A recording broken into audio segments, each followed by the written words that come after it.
My name is Edna Longoria, and I live in San Antonio, Texas.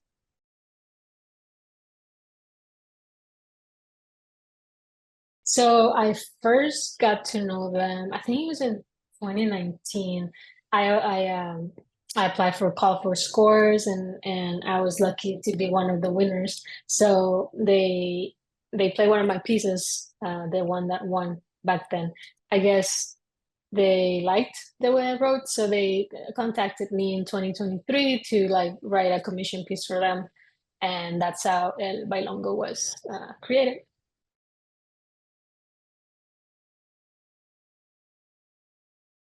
It's the definition. It's a party, usually like a chill party in a neighborhood where you invite friends, neighbors. So my idea was I want to create something that is that rhythmic, very dancey, but at the same time, the things that you see at this party, which is like conversations, having fun, um, again dancing, and I think that was the main thing that I wanted to do.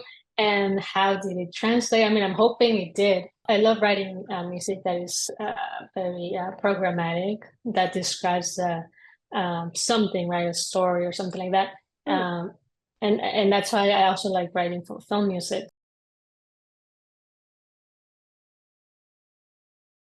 I do independent film scores. I work Okay. a lot with since I did my master's in California. I I became friends with some producers, independent producers, and so I sort of help them here and there. Usually like short films and things like that. Hopefully in the future is more.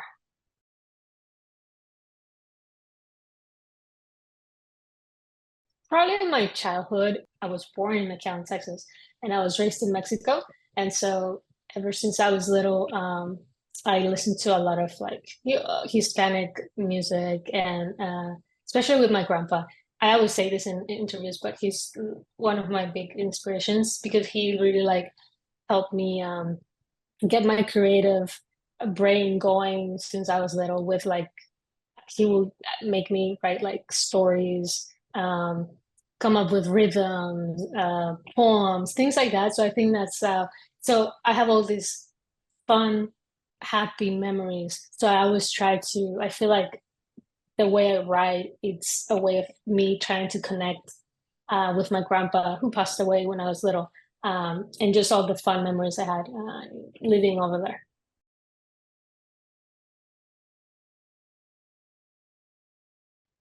Yes, I think this was one of the first pieces I did, mostly in the flute, obviously, yeah, because it's a wind instrument, but I did the jet whistle, which is like, blowing on the instrument to just create this sound effect.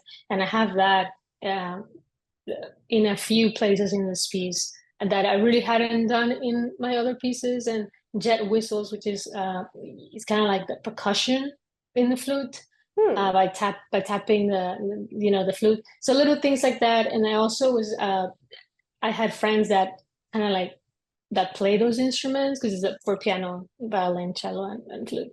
And so I was working with them really closely just to make sure everything like was playable and things like that. And so what I learned was that is very helpful, and that I'm now doing that more. Obviously I went to school and I learned how to write for all these instruments, but it's always helpful when you have someone that actually performs this instrument and that can give you pointers and things like that. So I think that I learned that, and I will continue to do that for my future people.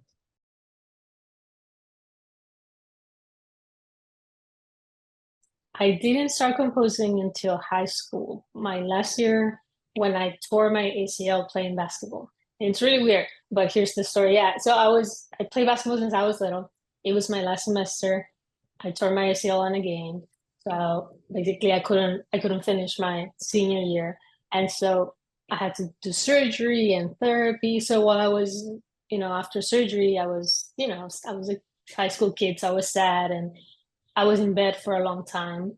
Um, and I remember, I think my mom or my dad brought a little keyboard so that I wouldn't be bored. And I think I just started I just started messing around on the piano, and then I just started I'm not good at expressing myself.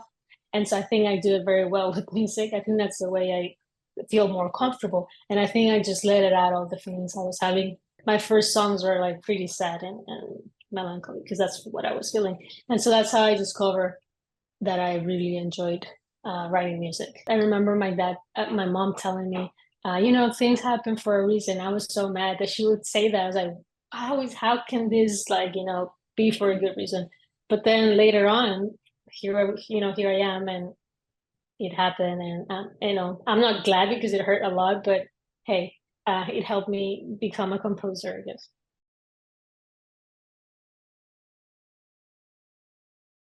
I like starting it by creating the rhythm.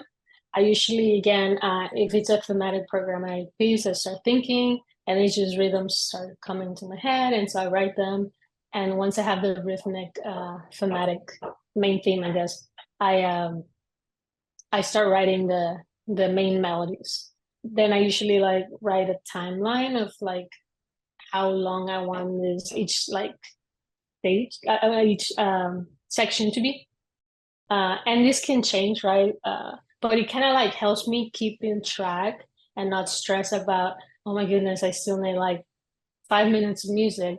But I take it like in time of, okay, so this section, I need like 1 more minute. Okay, I can do it. And so it kind of helps me not stress. My professor during my master's taught me that, and I've been doing it ever since. And like I'm telling you, it's so helpful because instead of just having all these thoughts in your head, you have it on paper, and you can see like, and you can write anything you want, like, what key you wanted it to be. Is it a slow section that you wanted to be in this section, or is it a fast, anything that you want to put in there. And again, it can change while you're writing it, but again, it gives you a sense of having, a little timeline again, and it helps me a lot again to like not get anxiety with deadlines and things like that. How do I finish the piece? It depends. Sometimes it's just like, oh, there's a deadline, so I need to like make sure I finish it on time. But usually it just comes. I hear the ending, and I just, write it.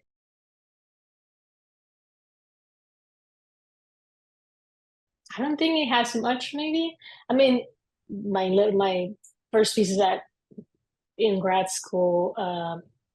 From now, obviously, maybe I have grown as a composer. I'm hoping, but the main flavor I feel like of my voice is still there, which is again rhythmic, energetic. I like to write things that makes me happy, Mm. and again that reminds me of my childhood, and I think that has been there since I started in my what is it in my undergrad.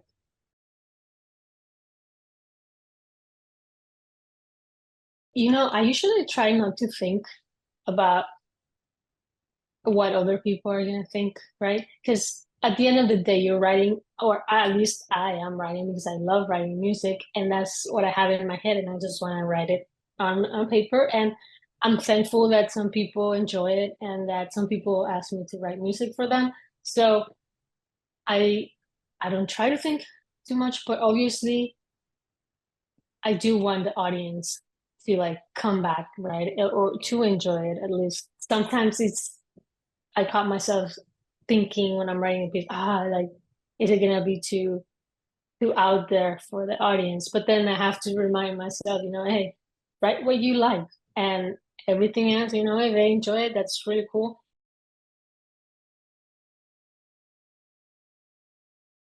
I really like collaborating very closely with them.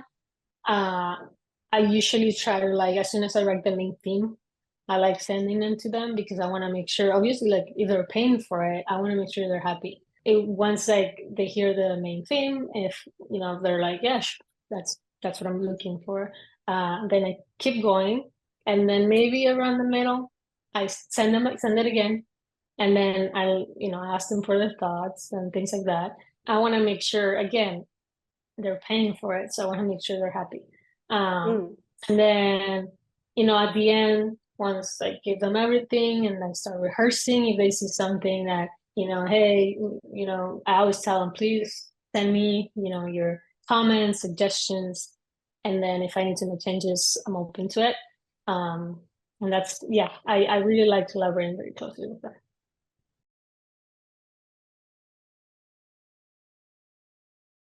Things happen a lot. I usually just, get up and I tell my husband, hey, let's go out for a little bit. Let's grab some lunch, let's grab some dinner. Sometimes it's just a shower, like sometimes you can just be sitting for like, I don't know, 7 hours trying to write something and nothing comes right. And then you just go and take a shower and then you come back and then boom, taking a break, watching, a show or anything really, sports or exercising, things like that. Yeah.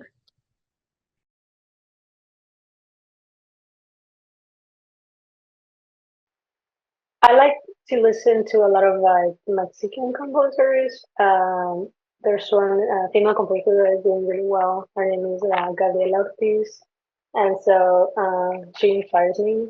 I like Moncayo, I like Marquez.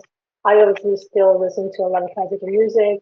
Um, I listen to pop music, both English and Spanish.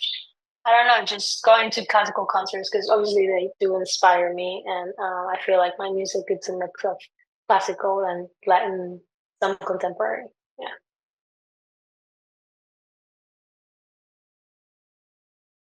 I'm not sure. Like, I feel like if you ask me, like, how did it have like classical stuff inspired? Like, I wouldn't be able to like really pick a point, but I feel like everything that I listen to, obviously, at some way or another, it would inspire because that's just what my ears are used to, right? I try not to think about it too much. Like I'm not like on the paper. I'm like, okay, this has to sound, like very, I don't know, jazzy. I just let my ears tell me what to write, and obviously, once I have the final project, you can perhaps hear those little things going on in there. But I don't like to think about it just because I don't want it to like mess with how I'm writing.